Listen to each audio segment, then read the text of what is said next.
Good morning, Tom. Good afternoon, Michael. How are you doing today? Very good indeed. What are you drinking this morning? A new coffee. I went out for Phil's coffee. That's you guys probably don't have that in the UK. It's sort of a local San Francisco thing, I think. And I went for a medium roast called Filtered Soul. How about you? This is meant to be a blonde espresso, but it doesn't look very blonde to me. No, it looks like a blonde who's dyed her hair. Mm.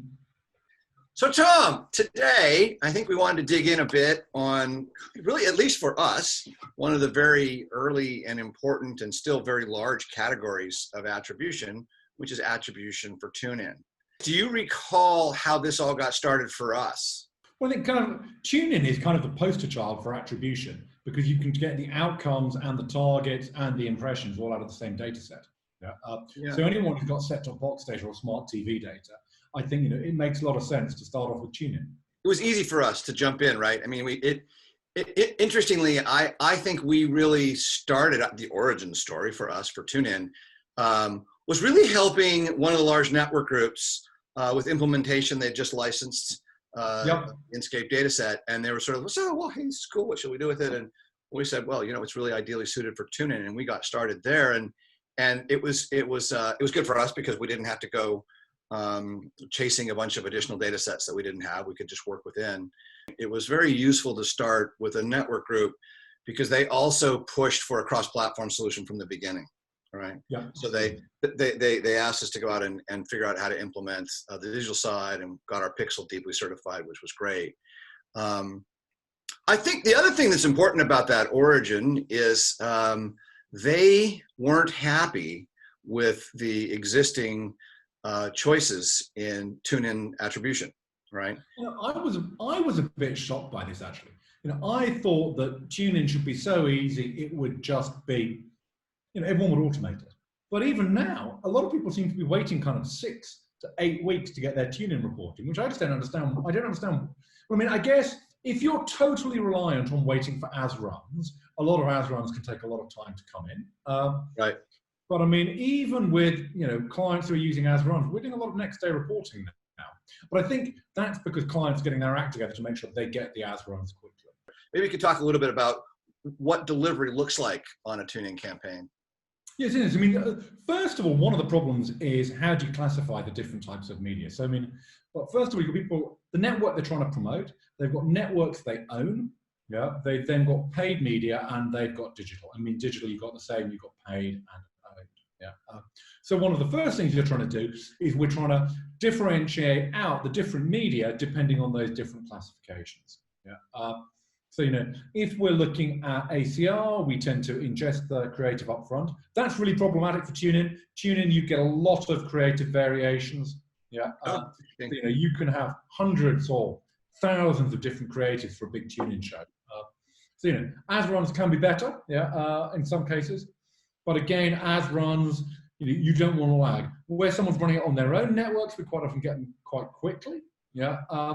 Paid tends to be a little bit harder. So what you might end up doing, for example, is using a limited number of creatives on paid media, which you then use ACR, the native ACR ad detection to detect. For your own networks, you might use as runs, but you've got to make sure you can get them quickly so you can do that regular reporting.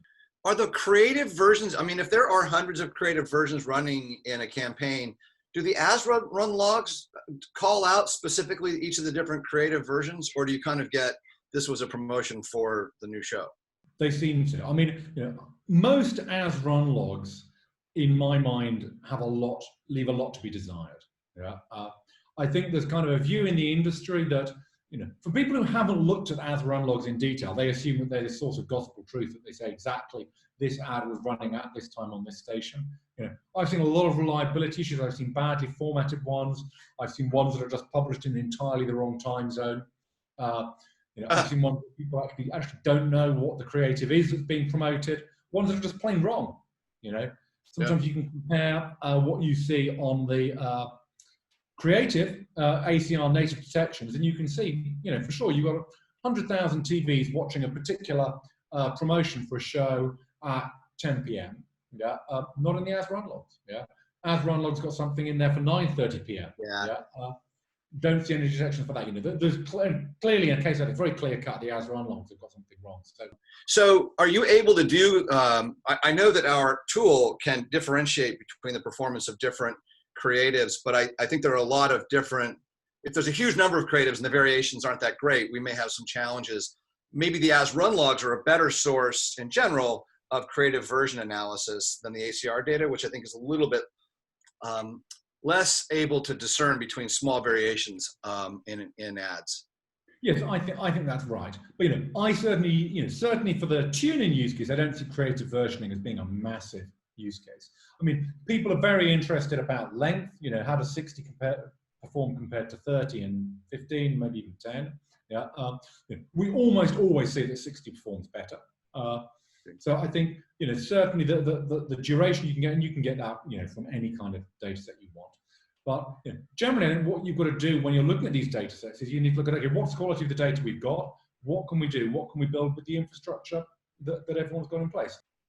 Two further questions. So to what extent are we asked to look at the relative value and the relative contribution to outcomes of prime time inventory on the owned networks? Because that's always a great question. Are we spending too much time, too much money, too much opportunity cost investing in tune-in and prime time? How much does that come up, and have we had a chance to look at that question? So, I mean, it is an interesting one. The biggest indicator that someone is going to watch a show is that they tune into the network at that time. Yeah. Right. So, for example, if you've got a premiere, which is a primetime show, normally it's going to be a primetime show. If you promote it the minute, the day before or 2 days before at that time slot, you're most likely to get conversions. Yeah. But you know what? They're probably most likely to watch anyway.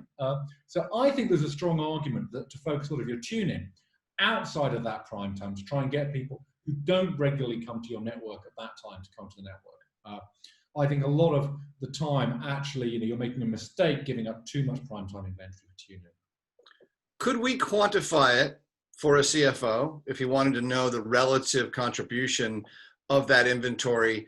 For example, if he wanted to know how much tune-in loss there would be if they were to reduce the amount of primetime inventory. Yep. Could we quantify that? Yeah. So I mean, we work out. So one of the things we've done for quite a lot is we've come up with bespoke algorithms for how we estimate what the incremental minutes are. Yeah. And you can work out. These are the incremental minutes driven by each of these particular day parts. And if you have a good granular control group where you're looking, genuinely how likely are these people to convert anyway, I think you get very telling results when you look at the incremental minutes that you're driving from prime time, compared to other day parts.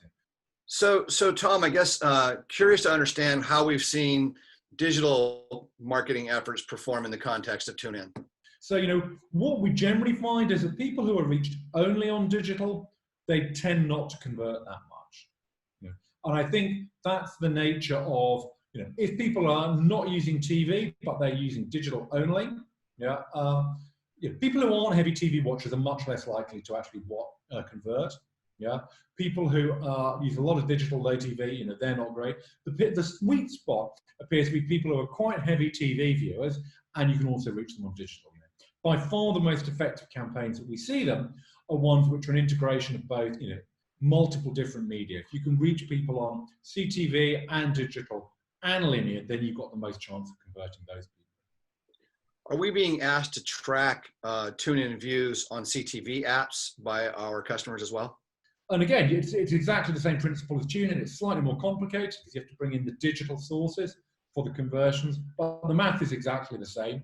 And dealing with all of the impression sources is exactly the same. So we can quite easily apply what we've learned on linear to tune-in to those digital campaigns as well. Well, excellent, Tom. So it seems like tune-in anyway is really quite deeply productized now. I think we seem to have that really captured. I guess where do you see all this going, and what's next in tune-in attribution?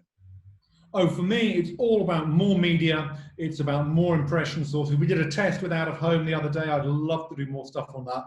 And it's going to be more digital. It's going to be more direct to consumer. It's going to be more complicated and more fun. That's what I love. Right. Fantastic. Tom, thank you very much.